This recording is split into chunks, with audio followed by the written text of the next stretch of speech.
शांति देहम, ओम शांति देहम। जय जय जय जय जय जय जय जय जय जय।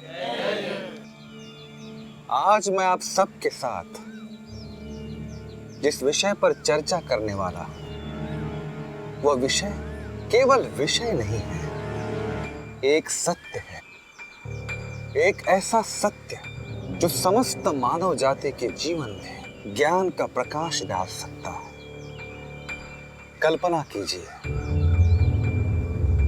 रात का समय है, आप गाड़ी चला रहे हो और आप देखते हो कि आपके सिग्नल की बत्ती लाल हो गई और देखते हो कि सिग्नल पर तो कोई भी ट्रैफिक हवलदार नहीं है और सोचते हो कौन देखने वाला है, तोड़ देते हैं सिग्नल। किंतु आपका आभास होता है वो गलत है और आप अपने आप को गलती करने से रोकते हो। इसी को कहते हैं संयम। पशु और मानव के बीच का एकमात्र अंतर। हमें संयम का एक वरदान मिला है। इस संयम के विषय में मैं आप सबसे और भी चर्चा करूंगा, किंतु अगले डिस्कशन में। प्रार्थना का समय हो चला। जय जय जय जय जय जय।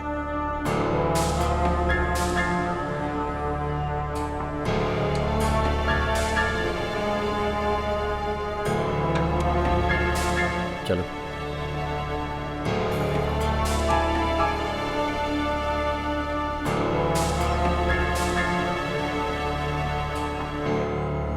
प्रज्ञा, कैसी हो तुम? तुम्हारी बोली सुधरी कि नहीं? जी गुरुजी, पहले से कम हो जाती है। प्रज्ञा, भूतकाल को भूल जाओ। Forget the past. Live in the present. लगता है तुम्हारे साथ एक सेशन और करना होगा। मेरे झील किनारे वाले आउट हाउस में आज रात को 10 बजे आ जाना। गुरुजी, बात दरअसल ये कि प्रज्ञा आनी। तुम कब से प्रज्ञा के वकील बन गए? उसे बोलने नहीं दोगी तो उसका खोया हुआ आत्मविश्वास कैसे लौटेगा? बोलो प्रज्ञा। आई मीन गुरुजी, वो मैं आज नहीं आ पाऊंगी।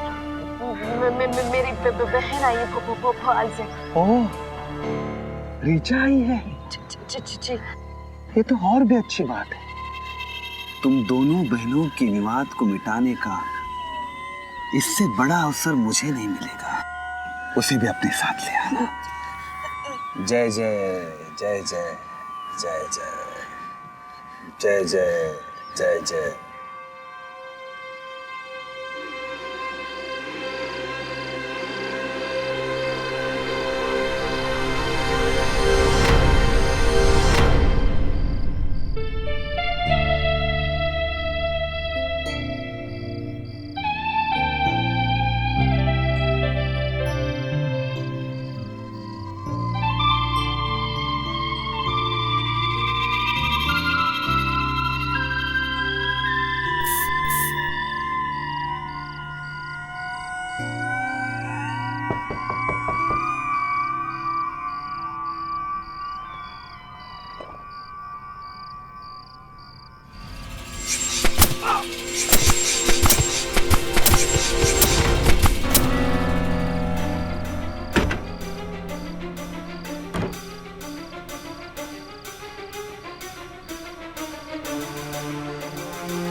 आप? इंस्पेक्टर, इसने मारा स्वामी जी को। क्या क्या बोल रहे तुम लोग? इसके कपड़े पे तो खून था। चलिए हटिए आप जरा, हटिए please.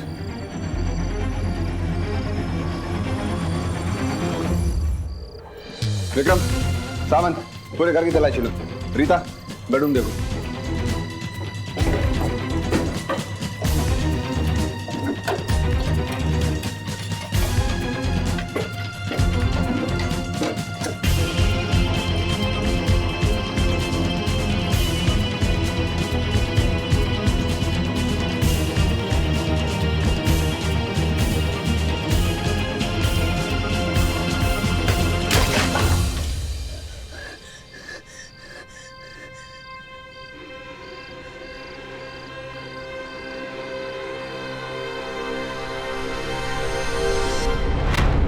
Out of work actress प्रज्ञा पारेख के दुखों का सिलसिला खत्म ही नहीं हो रहा है। एक बॉलीवुड हिट देने के बाद उनकी फ्लॉप की लाइन बढ़ती चली गई और फिर उन्हें काम मिलना बंद हो गया। लेकिन इसी दौरान उनकी शादी हुई एक बिजनेसमैन निरंजन वर्मा से। लेकिन उनके जुल्म और उनके अब्यूज से परेशान होकर ये शादी 2 सालों में ही टूट गई। टूटा घर, टूटा करियर और टूटा दिल। इसी वजह से प्रज्ञा को नर्वस ब्रेकडाउन हुआ और फिर प्रज्ञा ने अपनाया एक बहुत ही स्पिरिचुअल पाथ, स्वामी सत्यानंद की भक्त बनके। सबको लगा प्रज्ञा अब संभल गई, लेकिन अफसोस, प्रज्ञा की जान जिसने बचाई उसी को प्रज्ञा ने मौत के घाट उतारा। ऐसा क्यों हुआ, इसकी वजह क्या थी और ऐसी क्या दुश्मनी थी प्रज्ञा की अपने ही गुरु सत्यानंद से, ये हम जानेंगे इस ब्रेक के बाद।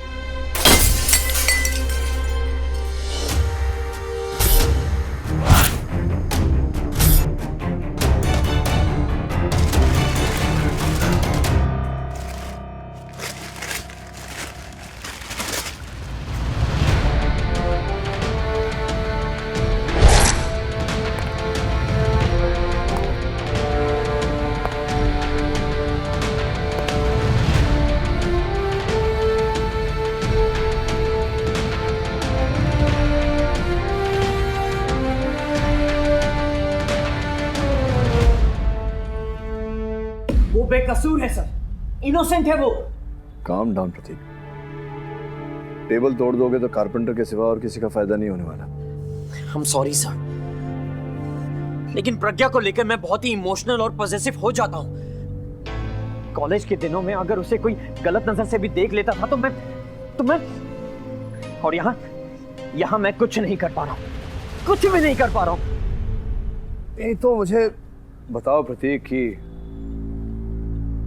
अंततः क्यों प्रज्ञा ने स्वामी सत्यानंद का आरोप अपने सर लिया? अरे अपनी उस साइको बहन को बचाने के लिए। बिलीव मी सर, सत्यानंद को ऋचा नहीं मारा है। ऋचा? प्रज्ञा की बड़ी बहन, भोपाल कॉलेज में हमारी सीनियर थी सर, 1 नंबर की बुली थी वो। प्रज्ञा को हमेशा अपने अंगूठे के नीचे दबा के रखती थी। बिना उसकी इजाजत के तो प्रज्ञा कुछ नहीं कर सकती थी सर। Really interesting. तो इस समय वो कहाँ है? और फरार है। कत्ल के दिन भोपाल से यहाँ आई थी, तब से उसका कोई पता नहीं। इंटरेस्टिंग।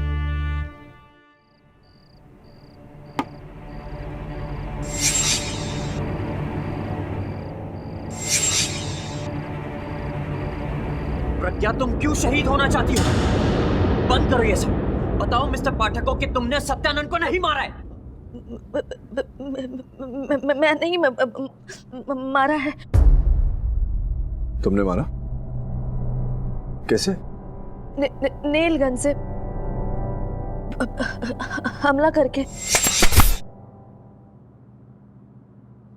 नेल गन से हमला करके? जी। राइट।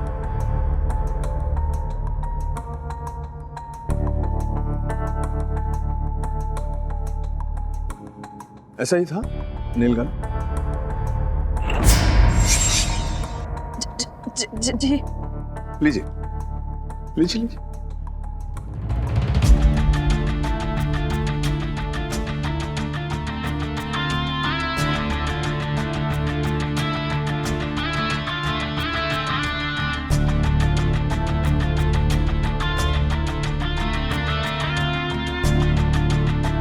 और ये लीजिए नेल्स।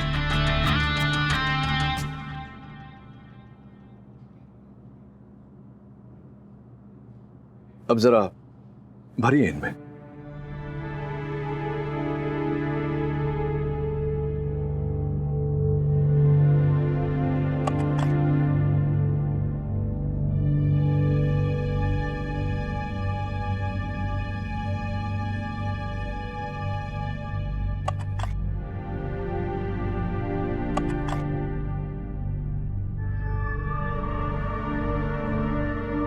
क्या बात, लोड करना नहीं आता आपको?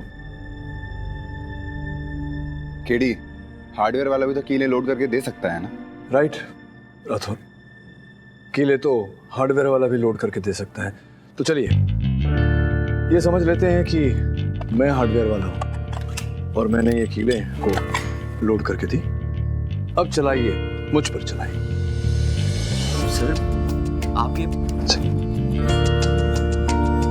चलिए मुझ पर, सामने चलाएं, सामने की ओर।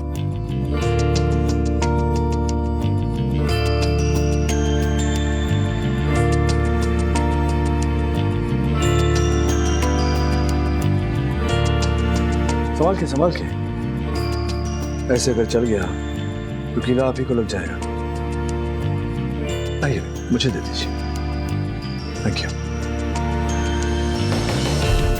अद्भुत बात है कि आपको नेल गन चलाना नहीं आता, एक भी नेल आप चला नहीं पाए, लेकिन सदानंद जी के देह पर 35 हमले हुए थे। ये कैसे कर लिया आपने?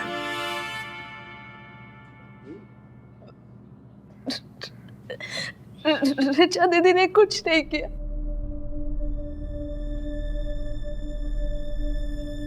प्लीज उन्हें कुछ मत करना। कुछ नहीं किया उन्होंने। प्रज्ञा, तुम अपनी बहन का गुनाह अपने सर नहीं ले सकती। दे सकती हूँ मैं, क्यों ना लूं?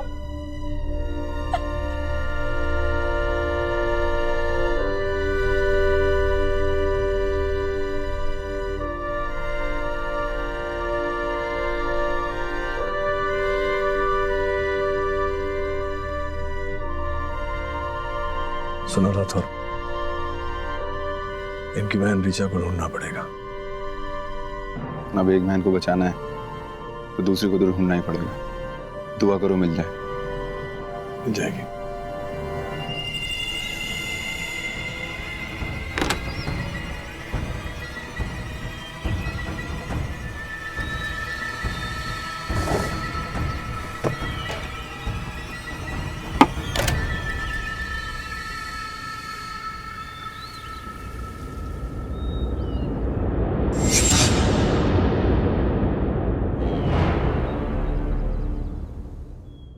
Please be seated.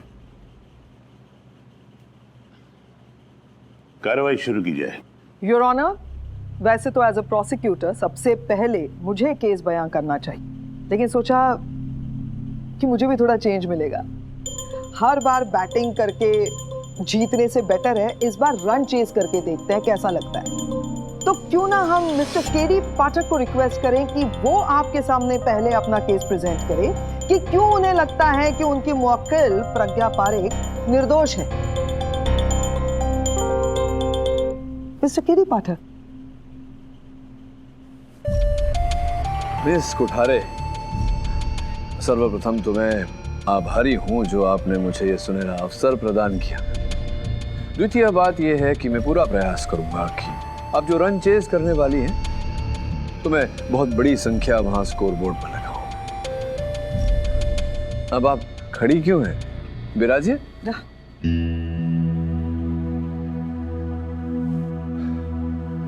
Your honour, ये चित्र है दो बहनों की, प्रज्ञा और इनकी बड़ी बहन ऋचा, जो इनसे आयु में 2 साल बड़ी है। उस दिन योर ऑनर स्वामी सत्यानंद से भेंट करने ये दोनों उनके आश्रम में पहुंची। मैं ठीक कह रहा हूँ? जी सर, मैं और दी रिक्शा से गए थे। तो इस तरह जाती है अपने स्वामी से मिलने अकेले, और वो भी रात में? ऐसी बात नहीं, मैं कुछ गलत नहीं कर रही। अच्छा, तू मुझे सिखाएगी कि क्या सही और क्या गलत है? तुझे दिखाई नहीं देता है? भेड़िया है वो बाबा के रूप में, तू उसका अगला शिकार है। नहीं दीदी, अब ऐसे नहीं है। चुप! मुझे कुछ नहीं सुनना इस बारे में, समझी? दिखाई नहीं देता ना समझ आता है तुझे।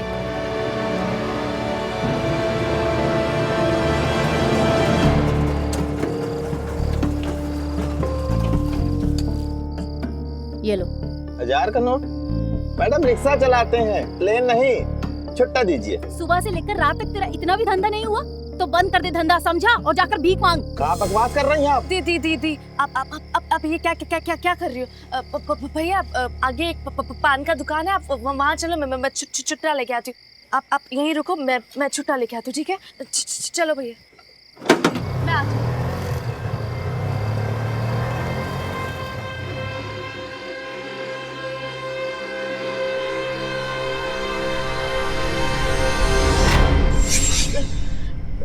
रात के 10:30 बज चुके थे तो और हमें चेंज नहीं मिल रहा था, तो मैं मेन रोड पे गई, वहाँ से छुट्टा लेके आई, और जब 15 मिनट बाद लौटी तो देखा कि दी नहीं थी। रिचा दी कहाँ चली गई?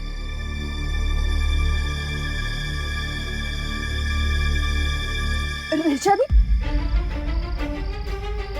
स्वामी जी, ये क्या हो गया स्वामी जी? किससे किया स्वामी जी? तुम्हारी बहन ने। बहन? रिचा? स्वामी जी, वो नेल गन मेरी थी।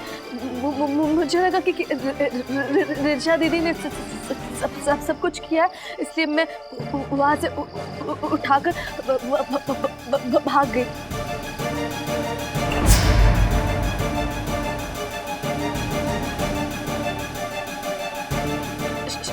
शायद चिन्मय जी ने मुझे देख लिया था। मैं घर जाके उन कपड़ों को जला रही थी और नेल गन को फेंका, लेकिन सर मैं मानती हूँ कि मैंने सबूत में डाल के बहुत गलत किया, लेकिन मुझे कुछ सूझा ही नहीं सिवाय इसके कि मुझे कैसे भी करके दीदी को बचाना है। शांत, कृपया अदालत को बताओ कि इस समय तुम्हारी दीदी कहाँ है? पता नहीं सर, जब घर में वापस गई तो उसका सूटकेस भी नहीं था। योर ऑनर, प्रज्ञा से पहले रीचा का वहां पहुंचना और हत्या के पश्चात अचानक अकस्मात उसका वहां से लापता हो जाना, इससे शंका पैदा होती है योर ऑनर कि रीचा का इस हत्याकांड से कोई न कोई संबंध अवश्य है। क्या पुलिस रीचा को ढूंढ पाई है? दुर्भाग्यवश अब तक नहीं योर ऑनर, किंतु इस विषय की छानबीन करने के लिए पुलिस टीम समेत इंस्पेक्टर राठौर भोपाल गए।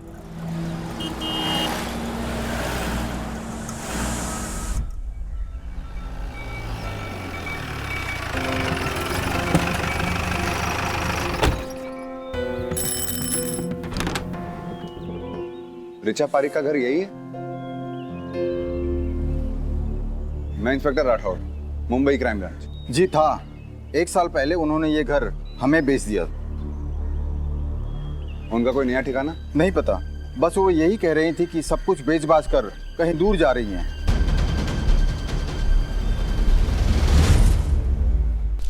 केडी सर, मैं कुछ कहूँ? हो सकता है कि रिचा दी के आने से पहले स्वामी जी को किसी ने मार दिया हो और वो मेरी तरह घबरा के भाग गई हो। घबरा गई और भाग गई, ये कह रही हैं आप कि वो घबरा गई और भाग गई, और ऐसे भाग गई कि आश्रम से ही नहीं मोरिया बिस्तर सामान लेके शहर से ही चली गई। हे लाई भारी मला हम सब यहाँ मौजूद लोग आपको बेवकूफ लग रहे हैं। आप ये साबित करना चाहती हैं कि खून जो है वो आपने नहीं किया, आप निर्दोष है, बहन जो है उसने सब कुछ किया है। नहीं, मैं तो बस वही बोल रही जो मैंने देखा है। देखा ये कह रही है इन्होंने जो कुछ भी देखा, लेकिन क्या आपने जो देखा वो औरों ने देखा?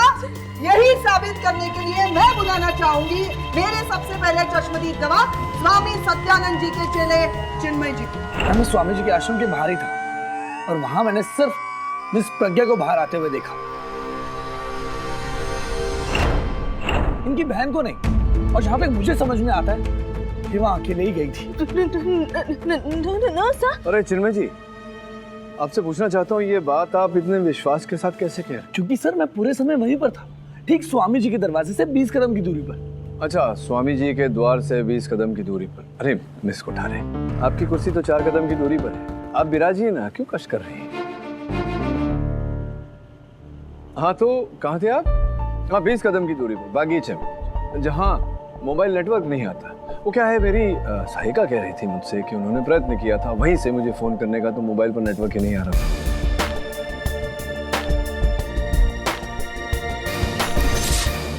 सर वो क्या है कि हमारे स्वामी जी ने उस ध्यान केंद्र को मोबाइल फ्री किया हुआ है, इसलिए वहाँ नेटवर्क नहीं आता है। वाह क्या बात है, क्या बात है।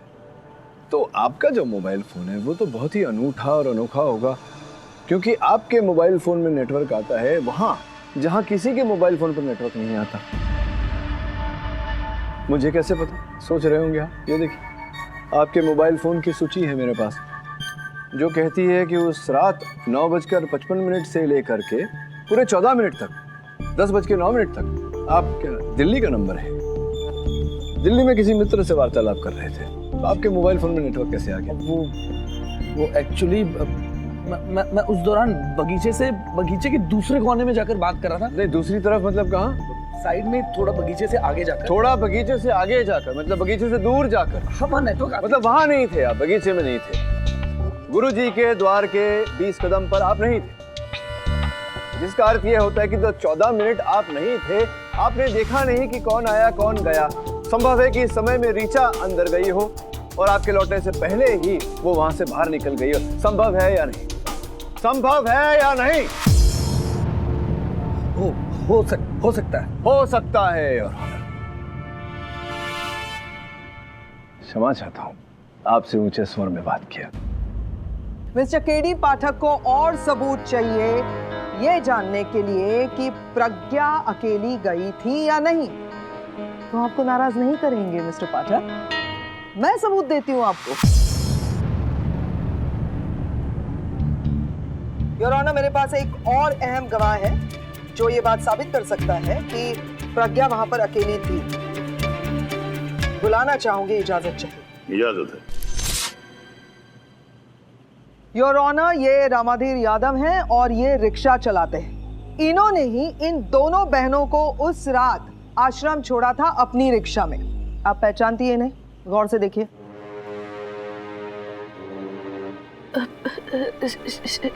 शायद मैंने What do you mean शायद? मैं क्या पागल हूँ जो ये कह रही हूँ? ये रिक्शा वाला जो आपको लेकर गया था, मैंने इससे पूछा आपसे पहचानती है या नहीं? उतना जवाब दीजिए। I object, Your Honor. Prosecution is badgering my witness. Objection overruled. Madam ji, हमको अच्छी तरह याद है, उस रात ये मैडम ने हमारा रिक्शा मलार डेवरसाइन नगर से पकड़ा था। उसके बाद ये स्वामी सत्यानंद के आश्रम में चली गई। 135 रुपया भाड़ा बना था और 1000 रुपया का नोट दिया था हमको।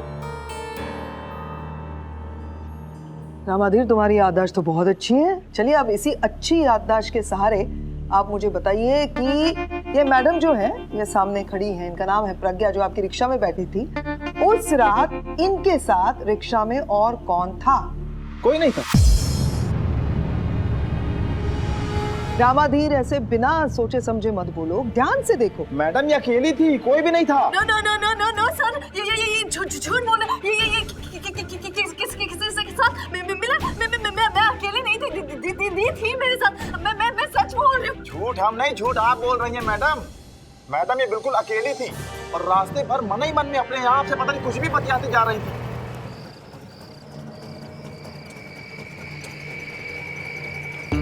ये लो। 1000 का नोट? मैडम रिक्शा चलाते हैं, प्लेन नहीं। छुट्टा दीजिए। अब इतनी रात को छुट्टा कहाँ से लाऊं? ऐसा करो, रख लो। अब आप ही बोलिए साहब, 150 रुपए किराए के लिए कोई आपको 1000 रुपया देगा तो आप उससे भूलेंगे? और वो भी जब आपकी आमदनी बड़ी मुश्किल से 1000-1200 रुपया होती है। हमने भी सोचा ठीक है, आज का टारगेट तो मैडम ने पूरा करा ही दिया। इसलिए आराम से हम आश्रम के बाहर पांव पसार कर सो गए, इस उम्मीद से कि इस दानवीर आश्रम में कोई दूसरा दानवीर तो मिलेगा। और फिर 15 मिनट बाद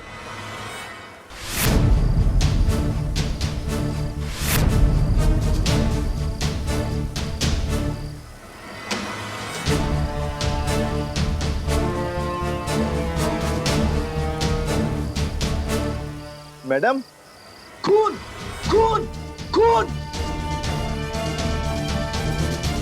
फिर हम भी घबरा गए।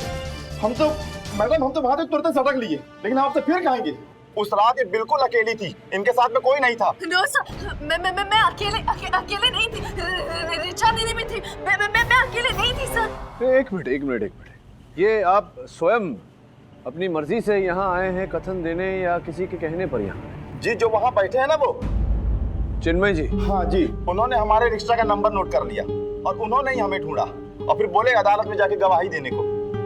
क्या हुआ मिस्टर पाठक, आपका पूरा केस तो एक ही खंबे पर खड़ा था कि स्वामी सत्यानंद जी को प्रज्ञा ने नहीं, उसकी बहन ऋचा ने मारा था। अब तो साबित हो गया ना योर ऑनर कि कोई बहन है ही नहीं, there is no sister. Mister Pathak. जी योर ऑनर। 2 चश्मदीद गवाहों के बयान के मुताबिक उस रात आपकी क्लाइंट वहां अकेली गई थी। क्या आप चाहते हैं कि अदालत उनकी गवाही को झुठला के आपके क्लाइंट की बात माने, या तो आप अपनी बात साबित करने के लिए कोई ठोस सबूत पेश कीजिए या फिर फैसले का इंतजार कीजिए। तब तक के लिए यह अदालत मुलतवी की जाती है। सर ये सब उस चिन्मय का ही खेल है, उसी ने रिक्शा वाले को अपना बयान बदलने के लिए कहा होगा। 1 नंबर का कमीना है सर, आप उसे जानते नहीं हैं। अगर मेरे बस में होता ना तो मैं उसका हलक में हाथ डाल के उसकी जान ले। प्रतीक, It's a little expensive, if you don't mind. प्रतीक, इस प्रकार से क्रोध व्यक्त करने से कुछ प्राप्त नहीं होगा। शांत हो जाओ, बैठो। सर बट बैठो। सर अगर आपको मैं इतना गुस्से वाला लगता हूं ना, तब आप इंतजार कीजिए जब आप प्रज्ञा की बहन ऋचा से मिलेंगे। उस दिन सुबह जब मैं प्रज्ञा को स्वामी सत्यानंद के प्रवचन पर ले जाने के लिए उसके घर गया था तो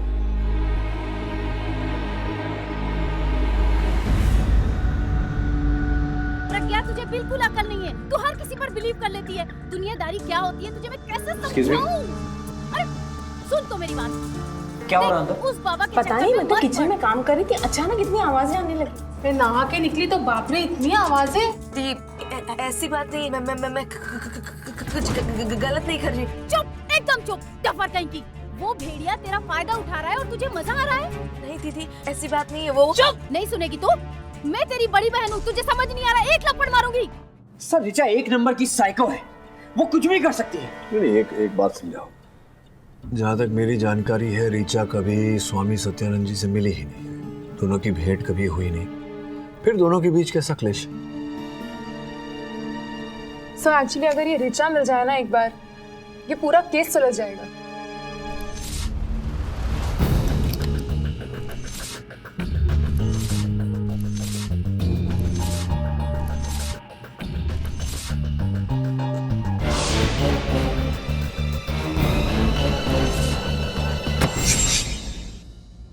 ऋचा ने इंटरनेट से लश्कर एक्सप्रेस का भोपाल टू मुंबई का ट्रेन टिकट बुक किया। जिस रात मर्डर हुआ उसकी सुबह वो मुंबई आ गई थी उसी ट्रेन से। कहाँ गए वो?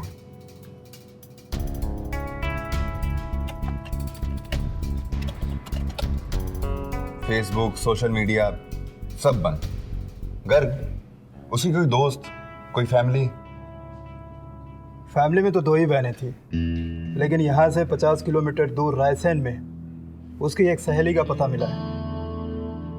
रायसेन? सर पिछले 1 साल से मेरा क्या, हमारे किसी भी दोस्त के साथ ऋचा का कोई कांटेक्ट नहीं है। 1 साल बहुत लंबा समय होता है। कहाँ है वो?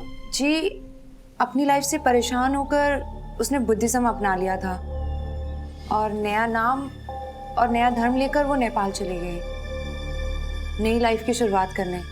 उसके बाद से उसका कोई कांटेक्ट नहीं है किसी से। नेपाल में कहाँ है वो? कोई आइडिया, कोई कांटेक्ट? उसकी एक लैंड लेडी थी, मिसेस वानचुक, उसका कांटेक्ट है मेरे पास।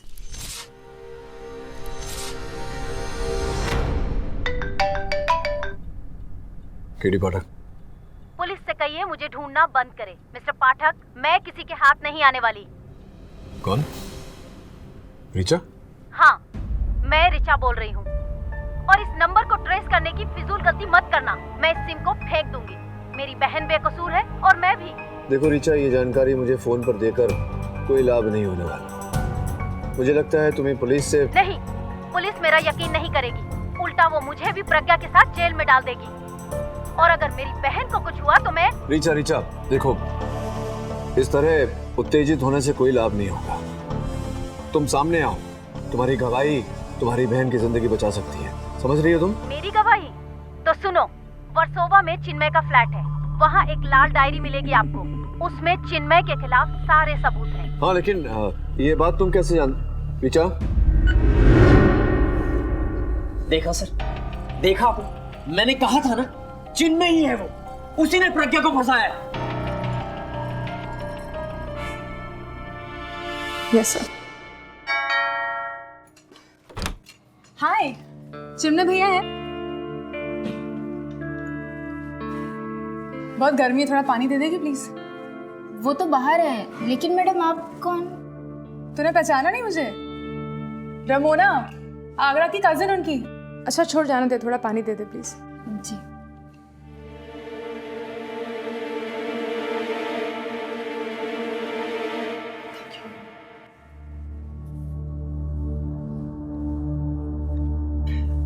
पानी का काम पानी करेगा।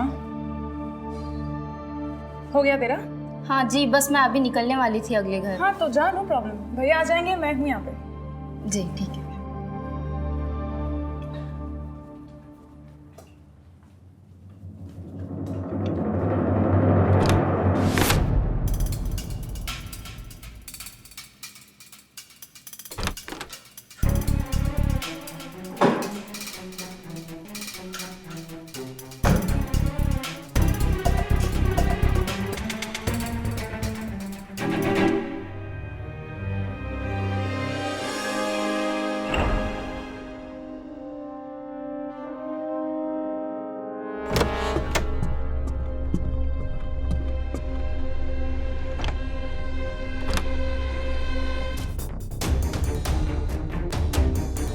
मैं तुमसे बाद में बात करता हूँ।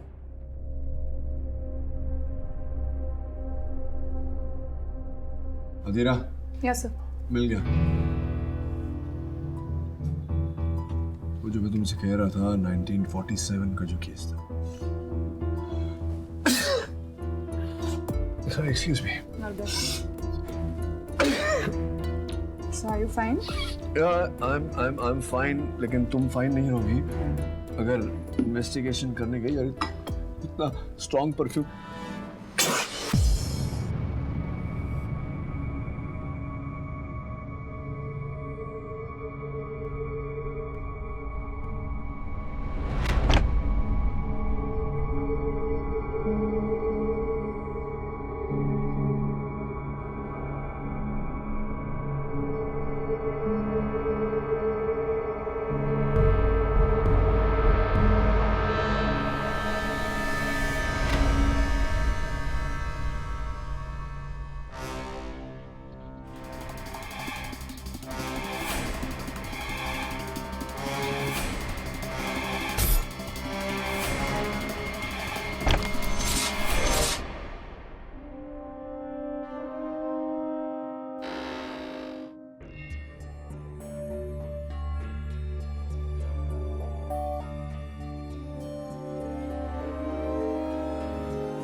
तुम यहाँ?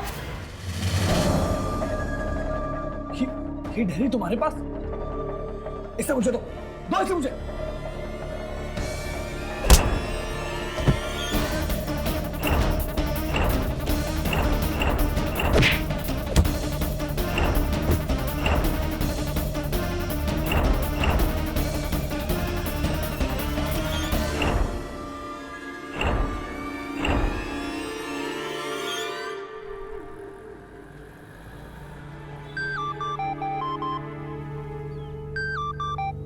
हेलो, मिसेस वांगचुक, बोल रही हूँ। Inspector Rathore, Mumbai crime branch. आपके घर में रिचा नाम की लड़की रहती है जिसने अपना नाम बदल के जयंता कर लिया है। जयंता, हाँ हाँ, वो मेरे साथ ही रहती थी। Very nice girl. अभी कहाँ है वो? पिछले कुछ दिनों में उसने कांटेक्ट किया है आपसे?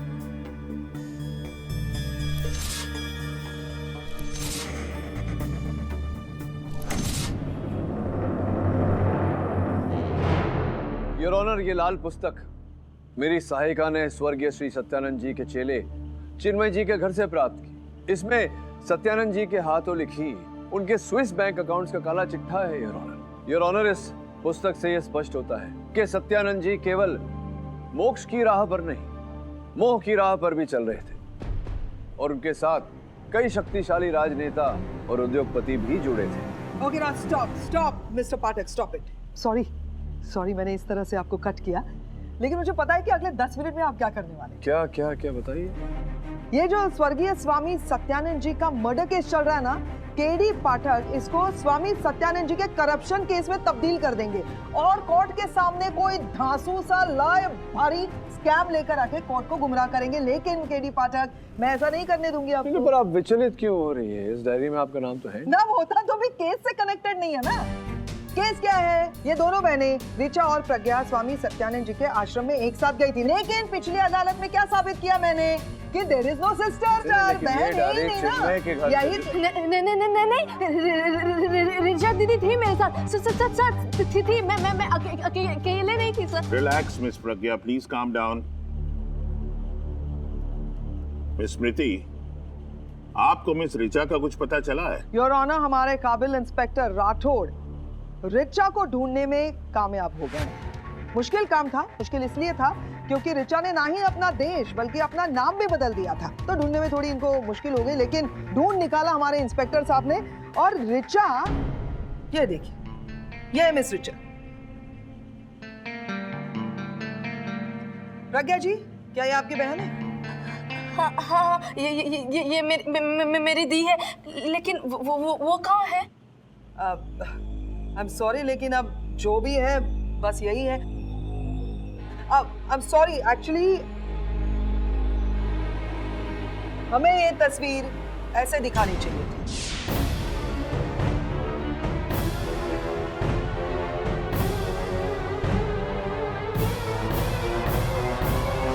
आई ऑब्जेक्ट योर ऑनर। प्रोसिक्यूटर साहिबा मेरी मुवक्किल की भावनाओं का मजाक उड़ा रही है। नहीं, मेरा ऐसा कोई इरादा तो नहीं है।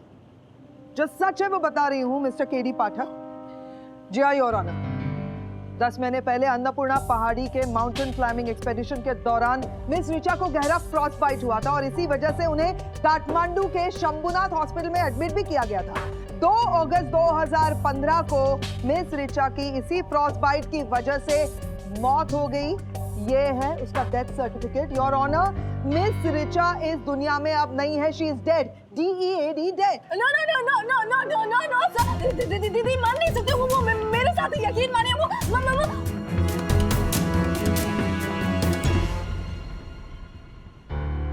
जब रिचा जिंदा ही नहीं है तो वो मुंबई कैसे आ सकती है? आश्रम कैसे जा सकती है? तुम अकेली गई थी वहां प्रज्ञा, सच बोलो, गई थी या नहीं? नहीं सर, रिचा दीदी भी मेरे साथ थी। झूठ मत बोलो प्रज्ञा, मैं जानता हूं कि तुम अकेली गई थी। कहां जा प्रज्ञा? बात कर रहा हूं मैं तुमसे, I am talking to you.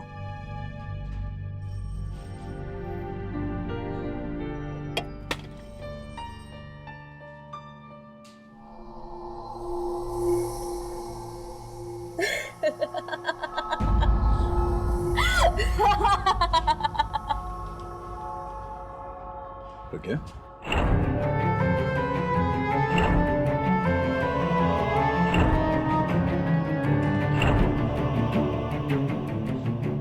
तुम भी धोखा खा गए KD Pathak.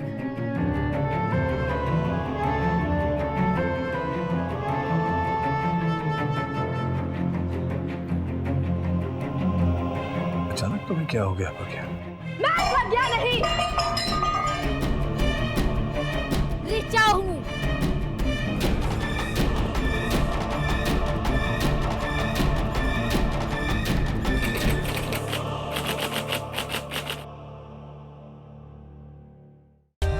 For more updates, subscribe to our channel, click the show links and enjoy watching the videos.